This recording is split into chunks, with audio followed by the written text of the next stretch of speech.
days of potter's clay. And the text is Jeremiah 18, verses 1 through 12. Before we go to that, let's go before the throne of God in prayer. Dear Lord, thank you for this day. Thank you for all the blessings and goodness, Lord. Please give me the words to say, Lord. Please with all the other activities that are coming today, Lord. Please just anyone else that's performing, Lord. And we love you. Thank you for what you're going to do. In these things, amen. So, like I said, the text is Jeremiah 18, verses 1 through 12. And as you're getting ready there, I'll just talk about clay for a moment. Now, clay is made of soil, sand, and water. And the water breaks down the material in the soil to make the clay. Clay is also used for pottery. And the steps of pottery are pretty interesting. You have the throwing stage where the potter will put it onto the wheel and then form it as well.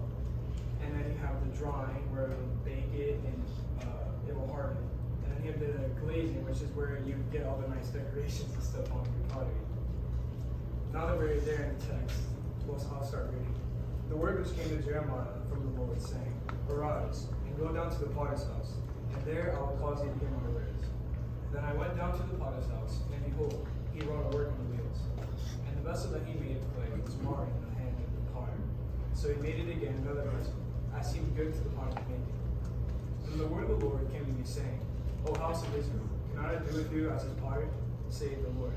Behold, as the clay is in the potter's hand, so are ye in mine hand, O house of Israel.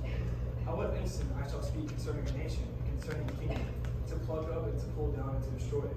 If that nation, against whom I have pronounced, turn from their evil, I will repent of the evil that I thought to do unto them. And at what instant I shall speak concerning a nation, and concerning a kingdom, to build and to plant it. If it do evil in my sight, that it obey not my voice, then I will repent of the good, wherewith I said I will benefit them.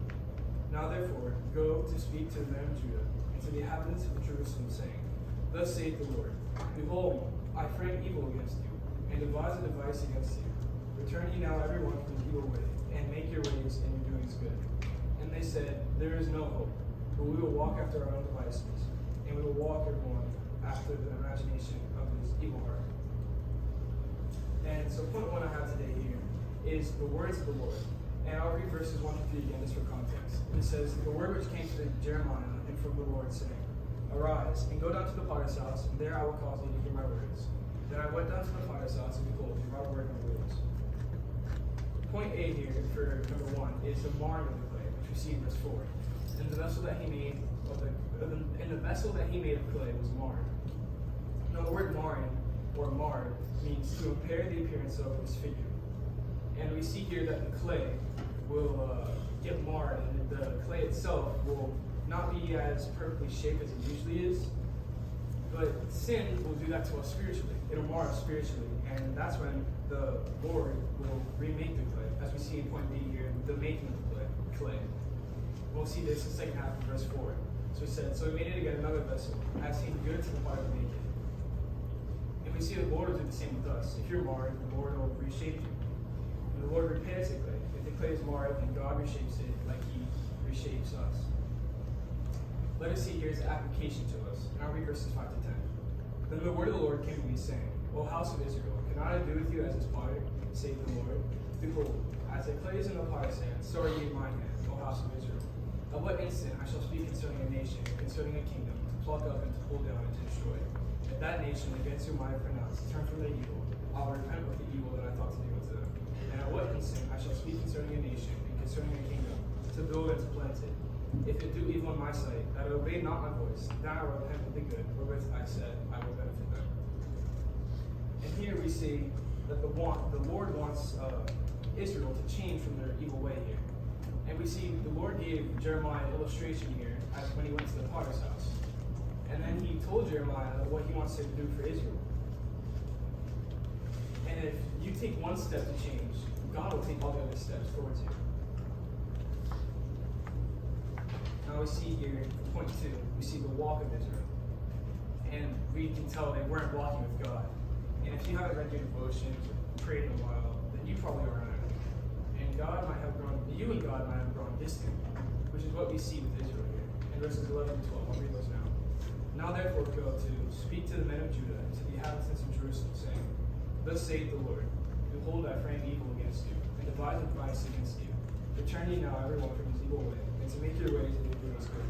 And they said, there is no hope. We will walk after our own devices, and we will everyone do the imagination of his evil heart. Letter A here is the return, and specifically the return that God asked for. Israel really didn't change, and they didn't want to. They still wanted to sin, and they thought that there was no hope. See in verse 12 there, and they said, there is no hope. The devil made them think that there was no hope, and there was no other option. But there's always hope in God. In fact, the Bible has 121 verses on hope alone. In Psalm 119, verse 114, says, Thou art my hiding place and my shield. I open thy word. And let it be here received and repent.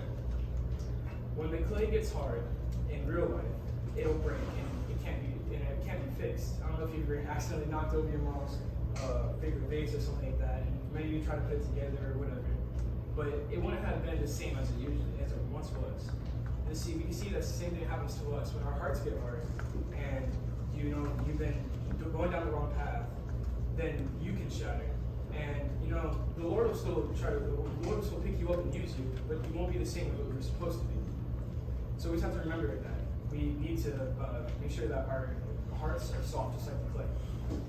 There was a story I heard about the clay, where you have the potter and the clay was being worked on the wheel by the potter, and the clay was complaining and saying that was hurting the clay.